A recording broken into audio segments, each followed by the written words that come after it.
bonjour. Est-ce qu'on Bonjour. a le groupe Ouais, déjà? alors deux blessés, le club a communiqué par rapport à Juan Guevara qui a eu un souci à son genou. Voilà, il y a toujours Félix Tom qui a fait ses premiers entraînements collectifs. C'est plutôt positif. Donc il poursuit sa réathlétisation, mais là maintenant à partir de la semaine prochaine il sera totalement avec nous.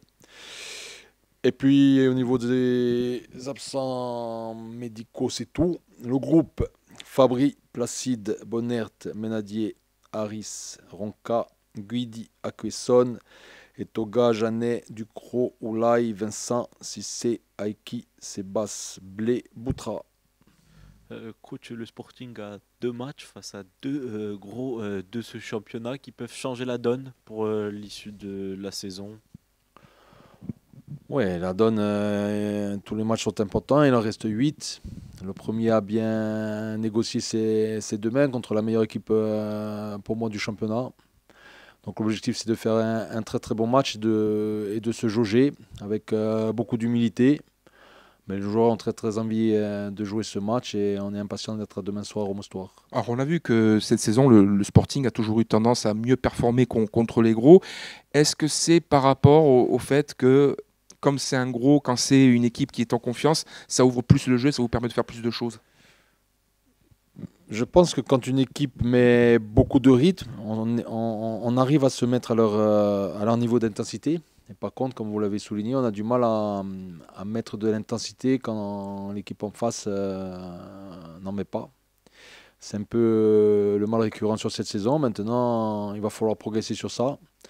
C'est vrai que sur les gros du championnat, on a fait plutôt des matchs très consistants. Voilà, j'espère que ça va durer. Après Lorient, ils sont dans une position où il faut qu'ils avancent fort, il faut qu'ils avancent vite. Ils ont besoin de points parce que mais c'est le PFC, ils prennent beaucoup de points aussi. Donc ça va être un match très très engagé. À nous de bien répondre. Un match très engagé. On imagine très bien que vous avez vu les matchs précédents de Lorient à domicile et sans doute celui de Laval. Laval, lorsqu'ils prennent 3 points à Lorient, il me semble que c'était une défense très regroupée. Et ils avaient aussi un super gardien ce soir-là. Est-ce que ce match-là, ça donne des idées ou pas du tout? Il faut rester sur ses principes. Non, on va rester sur nos principes parce on sait pas bien le faire. Voilà, que ce soit Rodez ou Laval, on a une animation défensive totalement différente, avec une prise de risque, mais on le fait plutôt bien depuis le départ. Donc il n'y a pas de raison de changer, et simplement l'opposition de main elle va être largement supérieure, donc il faudra très très bien faire ce qu'on sait faire. Quelque part sur ce match-là, c'est plus l'équipe de Lorient qui a une forte pression sur ses épaules parce que ça revient derrière. Le Sporting a lui un coup à jouer en cas de victoire, mais c'est peut-être un peu plus l'esprit libéré. Nous, on ne se focalise pas sur le coup à jouer, on se focalise sur le fait de...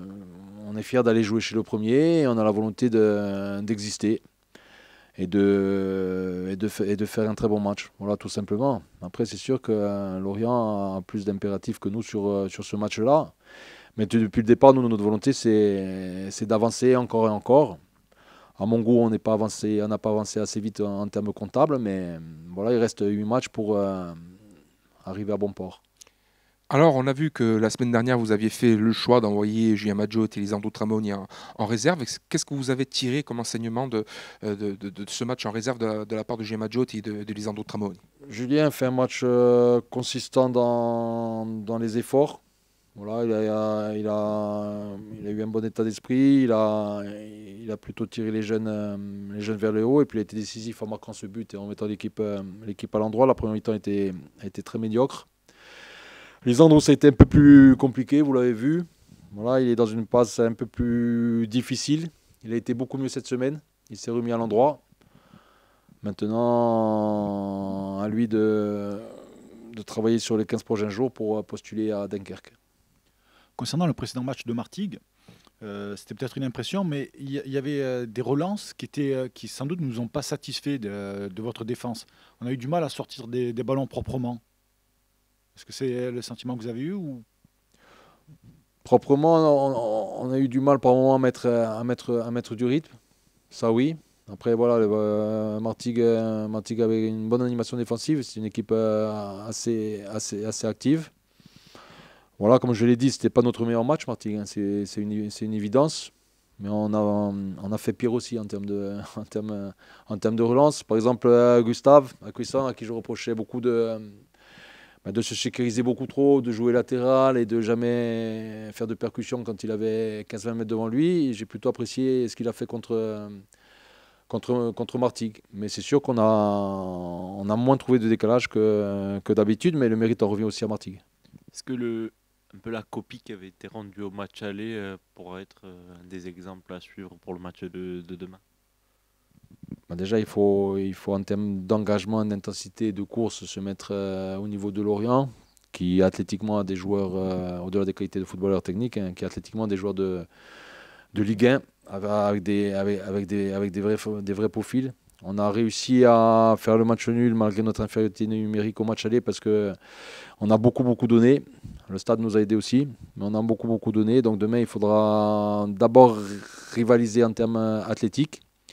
Et puis après, hein, avec le ballon, il va falloir leur faire mal et les piquer parce que si on passe notre match à défendre, ça va être plus compliqué. Donc on a la volonté de faire un match complet demain. Un joueur qui a encore fait un match intéressant la semaine dernière, c'est Christoulaï. Il y a peut-être un défaut de sa part, c'est impulsivité, parce qu'il a déjà pris 3 cartons jaunes d'affilée, ce qui fait qu'il sera suspendu contre Dunkerque. En tant qu'entraîneur, mais aussi en tant qu'ancien formateur, comment vous travaillez avec lui sur ce sujet?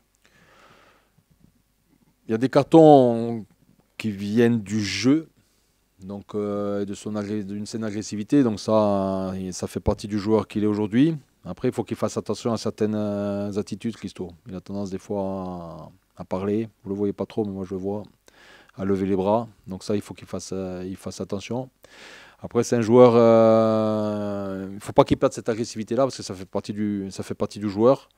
Aujourd'hui, moi, le plus gros point à travailler pour Christo, c'est le fait d'être performant au-delà de 50-55 minutes parce qu'aujourd'hui, plus il ne tient pas. Donc c'est l'apprentissage. Il sort du foot d'académie, il arrive en pro. Il fait plutôt des bonnes choses. Mais pour le moment, la durée est encore trop limitée. C'est la jeunesse qui peut porter le Sporting sur cette fin de saison. On voit Blé, Sébastien notamment qui a été Non, très intéressant sur la c'est le collectif qui porte la saison, qui va nous porter la saison. C'est tout l'ensemble de l'effectif qui se présente toutes les semaines à l'entraînement, qui s'entraîne, qui permet de faire des bons entraînements. C'est l'ensemble du staff, l'ensemble des dirigeants, l'ensemble des salariés. Et c'est ça qui fait la bonne saison du Sporting ou pas, tout simplement. Après, à chacun d'apporter sa pierre. Je crois que ça va être votre avant-dernier match dans les tribunes. Ouais. Qu'est-ce que vous tirez comme enseignement de cette expérience, entre guillemets? C'est long, c'est pénible, c'est très difficile. Pénible. Bah, c'est long. J'ai été puni, donc c'est long. Bon, bien sûr, moi je trouve ça long, mais voilà, la peine, comme je vous l'ai dit, je l'accepte. Mais c'est pénalisant. Voilà, c'est pénalisant notamment sur les gestions de fin de match, je trouve. Quand on doit faire les changements, parce que quand on est en tribune, on n'a pas totalement le ressenti terrain sur l'aspect fatigue. Après, quand on est au bord du terrain aussi, on peut rattraper 2-3 coups en termes de comportement, qu'en tribune, des fois, moi je peux pas, et peut-être Miguel voit autre chose que moi je vois pas. Non, c'est pénalisant, la réalité c'est pénalisant, et je l'ai dit, je crois que j'ai dit hier sur CFM. Ce qu'a fait Miguel, je l'ai fait avec Fred à Metz. Fred avait pris 7 matchs de suspension, donc j'avais le rôle de Miguel à Metz, et c'est très compliqué, parce que des fois on est en bord du terrain, on a des ressentis qui ne sont pas totalement les mêmes que le numéro 1 qui est en haut. Et ça reste, moi à Metz, ça restait Fred qui décidait. Et ici, ça reste moi qui décide. Donc je suis en échange permanent avec... c'est Hugo qui fait le relais en bas. Mais c'est pénalisant. Donc moi, je rends quand même hommage à tout le staff qui a su faire front. Voilà, parce qu'on a limité la casse. Mais je l'ai dit hier chez Jean-Philippe Thibaudot, quand vous avez un entraîneur, en l'occurrence moi, qui est suspendu 10 matchs cumulés, c'est pénalisant. La réalité, c'est que c'est pénalisant. Mais voilà, à moi de rester tranquille. On ne s'en tire pas si mal, voilà, c'est ce que je dis, on ne s'en tire pas si mal, mais voilà, je pense que c'est quand même pénalisant. Et puis moi, les fins de match, je les vis très mal, en fait, parce qu'à la fin du match, il y a En plus, quand il n'y a que 1-0, bon. À 3, je l'ai pas mal vécu. Hein. Il n'y avait rien, on était nuls.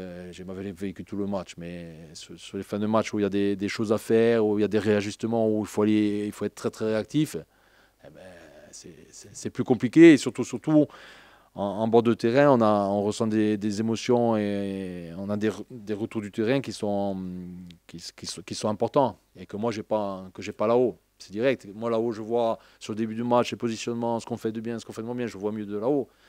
Mais sur le money time, quand ça chauffe un peu, là, il faut être. Ou quand il y a un blessé, quand un truc, quand il faut envoyer les joueurs s'échauffer, on est toujours. On est très très réactif. Hein. On ne dort pas sur le banc. Hein. On ne dort pas. Donc voilà, pénalisant. Bon, je ne sais pas si ça sera ma dernière. De 8 matchs, j'espère sincèrement que ça sera ma dernière.